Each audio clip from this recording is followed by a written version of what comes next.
Hello and welcome to a special edition of Political Forum. We welcome Jesse Ruiz, Democratic candidate for Illinois Attorney General. Thank you for appearing on Political Forum, candidate Thank Ruiz. you. I'm Carolyn Day, a board member here at CAN TV, and you are watching a live interactive program brought to you as a community service by CAN TV. Be sure to tell your friends that they can also watch this show online at cantv.org/hotline. We welcome your questions and comments for the candidate by calling us at 312-738-1060. During the next 25 minutes, we'll try to get as many of your calls in as possible on the air. So, welcome. Thank you. And for those of us who may not know much about you, can you tell us about yourself? Sure. Jesse Ruiz, lifelong Chicagoan, grew up in the Roseland neighborhood of Chicago, and I'm fortunate that I had great parents. My dad emigrated from Mexico, was a migrant farm worker, just a third grade education, and picked crops all over the United States until he ended up in Illinois and eventually Chicago and the Roseland neighborhood. Went back to Mexico, met my mom, and they returned. I have three older sisters. Because of their hard work and sacrifice, I got to go to the University of Illinois, earned my bachelor's degree in economics, and then worked in the steel industry for a number of years, living back in the Roseland neighborhood, and then went on to the University of Chicago Law School, where I was fortunate to not only meet my wife, but I also met Barack Obama, who was my law professor, and future Supreme Court Justice Elena Kagan, and have been engaged in the practice of law for the last almost now 22 years, and also concurrently very involved in public education and public service in that arena, serving on a number of boards and commissions at the city, state, and federal level. And again, I've been blessed that I've been able to pursue the American dream because I had opportunities to have a great education. And so I've always tried to honor my parents and pay it forward by helping other students have a great educational opportunities and work hard to help create those and improve our education system. And now I want to use all those talents and skills to help citizens across the state level the playing field for working families and be the next Illinois Attorney General. Very good. Thank you. Well, we have a few questions for you here. There are 8 candidates vying for the Democratic nominee for Illinois Attorney General. What separates you from everyone else? Well, my life experiences, growing up the son of immigrants, growing up in the Roseland neighborhood, where working class families worked hard, and yet globalization came, a lot of the jobs in the neighborhood left, and there's some struggles and challenges in that community. And I've learned from those struggles and challenges of those working families. And I've also I had the opportunity to practice law at a large law firm and also be involved in public service. And so I bring all those life experiences, professional experiences together. And I've also had the opportunity to serve as the interim CEO of Chicago Public Schools after an unfortunate kickback system, that contract that Barbara Byrd Bennett sought on a contract. So we had a scandal, and I stepped in and fixed it and stopped that system of contracts, no bid contracts, and also called out other issues when my successor joined. And it was unfortunate. I didn't want to have to call for Forrest Claypool's resignation, but I did. I stepped up and did the right thing, even though when it wasn't in my best interest to do it. I've always done the right thing, and I want to do the right thing as the Attorney General for the citizens of Illinois every single day. Excellent. Thank you. Now, there are a lot of things happening in the news today. Specifically, students across the country walked out of the class to stand for gun reform in this country. Do you agree with these students, and what will you do as Attorney General to address gun reform? I applaud the students who are showing, frankly, some of the older adults how to lead and how to advocate passionately for something they believe in, and I totally agree with them that we need to have sensible gun control in this country. And I was glad that the General Assembly took some action recently following the Parkland shootings, trying to pass a gun dealer licensing bill, restrict high-capacity gun magazines, put more responsibility on gun dealers, and have more thorough background checks. I was very disappointed in Governor Rauner in not exhibiting the leadership that the students have shown when he vetoed that bill yesterday. I hope that gets revisited. I frankly hope his veto gets overturned, and we can have these sensible gun laws. We need to go further as well and make sure we ban assault and military type weapons. We don't need those for hunting and sport. Frankly, they're only made to kill human beings, and we shouldn't be having those on our streets. Thank you. Again, you're watching Political Forum, a community service of CAN TV, and I'm Carolyn Day, a board member. This is a live interactive show, and you may call 312-738-1060 if you have a question. Also, again, if you want to learn more, you can go to the website www.jesse4il.org. Put it up there again. .com, I believe it is. .com. JesseForIllinois.com. .com. Thank you so much. .org. Transparency in government. Some would say that Illinois politics is defined by corruption. How would you address this issue in the office? Well, it's something I'm passionate about, and I look forward to doing and championing these issues as Attorney General. Again, I mentioned my service on the Chicago Board of Education. I contrasted it with my prior service as chairman of the State Board of Education and for the state of Illinois.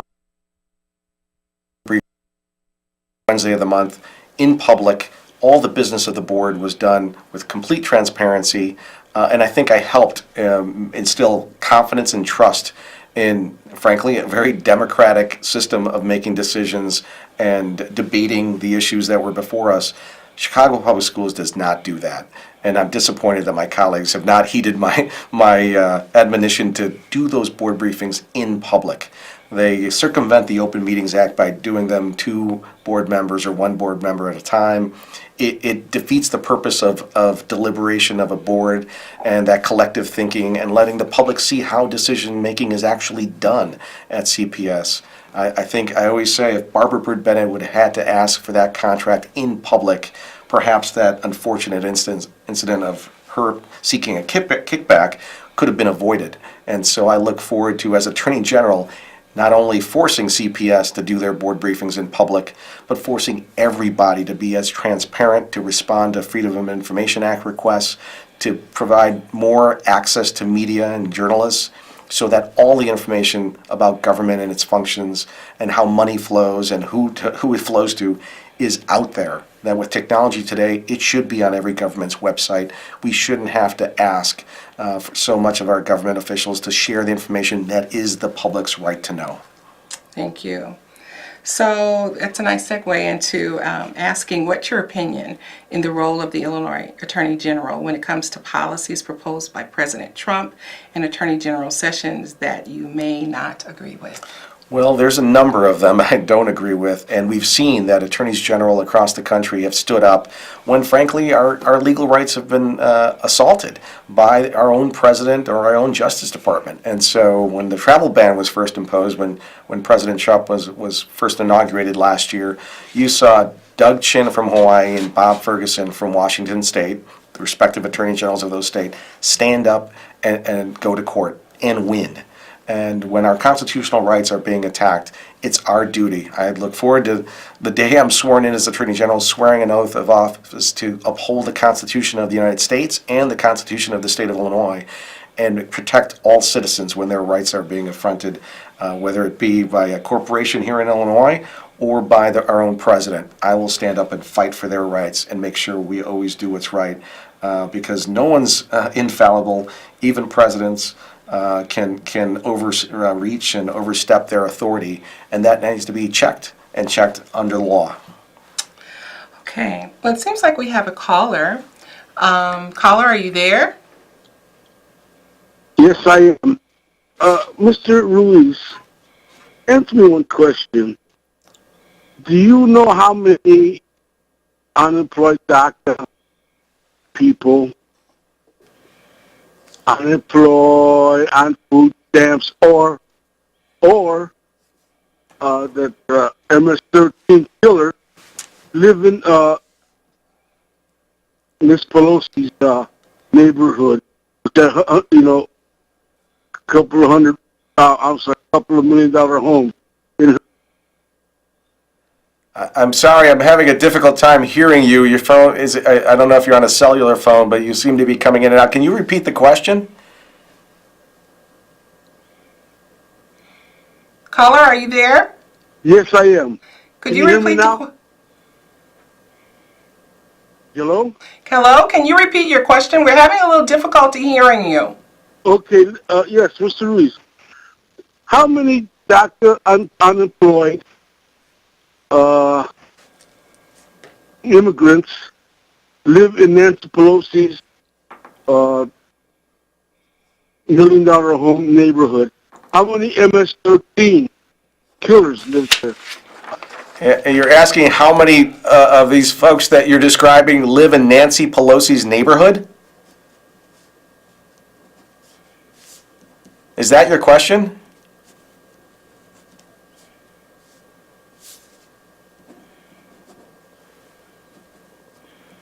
Sir, is that your question? Okay, it seems to be that we've dropped that call. I'm sorry, caller, if you can, give us a call back. We were unable to hear you, and we'd be happy to get that question answered for you.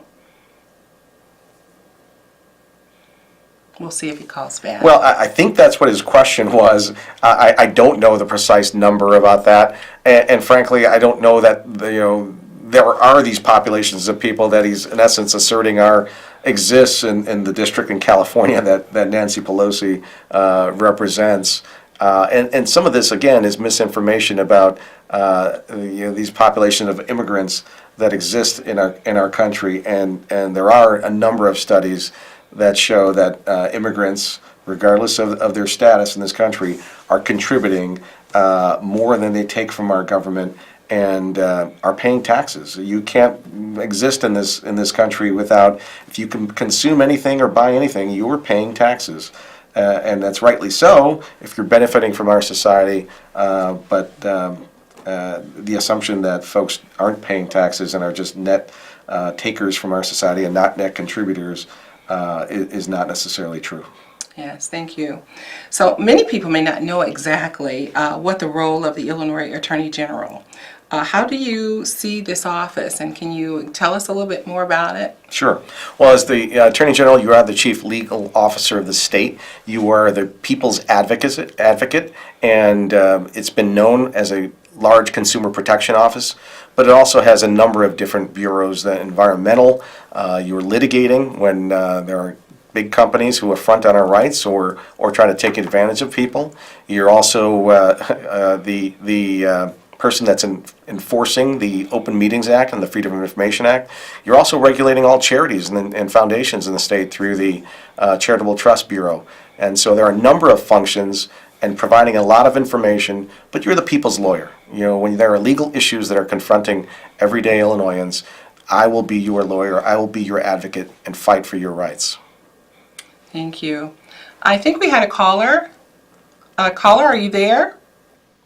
Yes, good evening. I have a question concerning the recent sexual harassment issues swirling around in Springfield.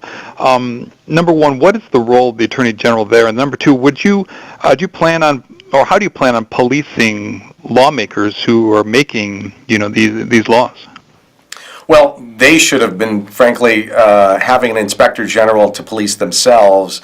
That office was vacant. It's now occupied by a former federal prosecutor who's now there to receive those. But I look forward to, one, making sure there's a stringent policy, not only for the office and all the employees in the Attorney General's office, but propose that every department of state government adopt a similar policy, that it's adhered to, that people are going through training, and they acknowledge there is zero tolerance for this type of behavior. Every workplace should be free of any type of harassment. It should be a safe workplace where professional work is there to be done. That's the duty of every public servant in our state, both elected and otherwise. And we should also bring that down to campaigns, since they're so integral with state government. I look forward to creating an office, ombuds role, where we can receive complaints as well in case folks are not comfortable going to a legislative inspector general or other body because they think it's too closely tied to the body they're complaining against. And so I look forward to creating that office and making sure we need to raise the level of professionalism. We need to make sure respect for every single individual is held up, and we require it because we have important work to do. We have a number of challenges in this state, and we can't let this type of behavior distract from the important work that has to be done every day. Thank you. And we have another caller. Caller, are you there? Yes, I wanted to ask Mr. Ruiz, like, his opinion about, Trump going forward with the border. And as we saw yesterday, he was looking at prototypes. So I just want to get your idea of, like, touching in on, like, sanctuary cities, but also immigration as a national, political issue, if you want to call it. Yeah, well, as I mentioned, I'm the son of Mexican immigrants, and I am not in favor of building any walls. The amount of money that would be required, I would think, could be used in much better, to spend on public education, to spend on making sure that our youth are safe in their schools. There's a number of other challenges we face in our country that I think, frankly, would have better use. And we've also seen data that there is less illegal immigration coming over our border. There are other means through electronic and drones and other ways that we have some walls already and fencing that exists along the border. I don't think we need to spend billions of dollars more. That's more symbolic and as opposed to sound policy. So I don't agree with President Trump on a number of issues. I definitely don't agree with him on many of his positions on immigration. Immigration is the purview of the federal government, and those cities who want to make sure that they make all of its residents feel safe. And it's more a public safety issue. Those cities like Chicago who have designated themselves a sanctuary city, which simply means they're not going to allow the federal government to, in essence, deputize their local law enforcement officials to also act as immigration agents. They're going to have them focused on keeping its residents safe and doing just that, and making sure that no resident should ever hesitate in calling 911 for fear of any repercussion on immigration status issues. That's all it's doing, making sure that if anybody sees something, they don't have any concerns in saying something. And we keep all of us safer that way. And so I'm glad that our law firm, when the city brought suit against the Sessions Justice Department, represented our pro bono client, Erie Neighborhood House, in that suit, and it was successful. And we've won that case in federal court. I'm glad that our law firm was a part of that. And thank you for your call. It seems that we have another caller. Caller, are you there? Yes, and good evening, and also thank you for taking the call. A quick comment about what the young lady was just saying. Donald Duck looks so stupid standing out there looking at a bunch of walls and talking about what he wants to put across the borders. He need to take the walls and put them around Trump Towers, and because ain't nobody coming in, so let's demolish those buildings that he owns. The question I was going to ask you, and another thing, I'm so sorry that gentleman was calling to ask you about Nancy Pelosi. That's just a crazy call, that I think. But the question I want to ask you, what do you think about sanctuary cities? Tweety Pie and Donald Duck and all of them, they want to hold back monies and things from cities that is have sanctuary cities. I don't know why he feel like that, but he's a duck, so that's probably why he feel like that. But I want to know your comment. What do you believe in sanctuary cities, and also what they want to do with sanctuary cities? And one of them here is in Chicago, and is going to uphold monies and things that's coming to us. Listen, I want to thank you for taking this call. I hope you understood what I was saying. I think I do. I thank you for the question. All right, let me get out there so I can hear your response. I appreciate it, sir. Thanks so much. Again, it's not that we're saying we don't acknowledge that we're a nation of laws. We do. But I think, as they say, we have to worry about our own backyard first. And so we need to worry about keeping Chicago safe. And simply saying that all we want to do is focus on local law enforcement and making sure every resident, regardless of your immigration status in this country, is going to cooperate with local police without fear of any other issues that may cross your mind, whether or not you see Frankly, your neighbor across the street and you see somebody burglaring their home, if you're undocumented, you should not worry about making that phone call for police. You should protect your neighbor. If you see anything or want to intervene in anything that makes your neighbors more safe, you should feel free to do that. And that's all we're doing, is making sure that everyone is free to interact with police, and police will respect everyone and serve us with integrity, and they do, largely. And we have that trust between community and law enforcement without any other fears or any other concerns. And again, immigration officials, that's a federal function. They should feel free to go about doing that. But we shouldn't be forced to, in essence, allow them to deputize the entire Chicago police force to also be immigration agents, and then hold federal funds over our heads and forcing us to do it. And that's what the suit was about, and that's what was successful thus far. And we shouldn't have. There is a difference between states of power and local power and federal government power, and that's why we have the concept of federalism, and that should be respected, and that's what we should hopefully do, that we can govern ourselves accordingly. But again, the paramount concern is public safety. Great. Thank you for your call. So we just have a few minutes left in tonight's show, and now's the time to tell our viewers why they should vote for you. Thank you, and thanks for this opportunity to be here this evening and speak to your viewers. And I very much would love your vote on March 20th. And I believe I bring a unique life experience. I've had a great professional career. I've had a career in business, so I know how to manage a large law firm. And the Attorney General's office is the largest public interest law firm in the state. It's got almost 380 lawyers. And I want to make sure I bring those skills and expertise to work on behalf of the citizens of Illinois. I've also showed the courage when I was at Chicago Public Schools, and I fixed the issues that Barbara Bennett created, but then I also spoke out when my successor, Forrest Claypool, was stepping over the line and trying to bring in a general counsel and a law firm that he shouldn't have. I spoke out. I was removed from the school board afterwards, but I did the right thing, despite the fact that I knew it could have negative repercussions for me personally. And it did, but that's what you want, an attorney general who's not concerned about their own self-interest, who's solely concerned about serving their constituents, serving the citizens of Chicago, and as attorney general, serving the citizens of Illinois. I've done that, and I look forward to doing that every single day if you all honor me with the privilege of serving as your attorney general. And again, if you want to know more about our candidate, here's the website. Again, that website is jesseforillinois.com. We thank you for appearing on Political Thank you, Forum. We thank you, viewers, for calling in tonight. Our telephone technician has been Sylvia. And Political Forum is brought to you as a community service by CAN TV. And don't forget that the primary is Tuesday, March 20th. So get out and vote, and have a good night. Punch 13.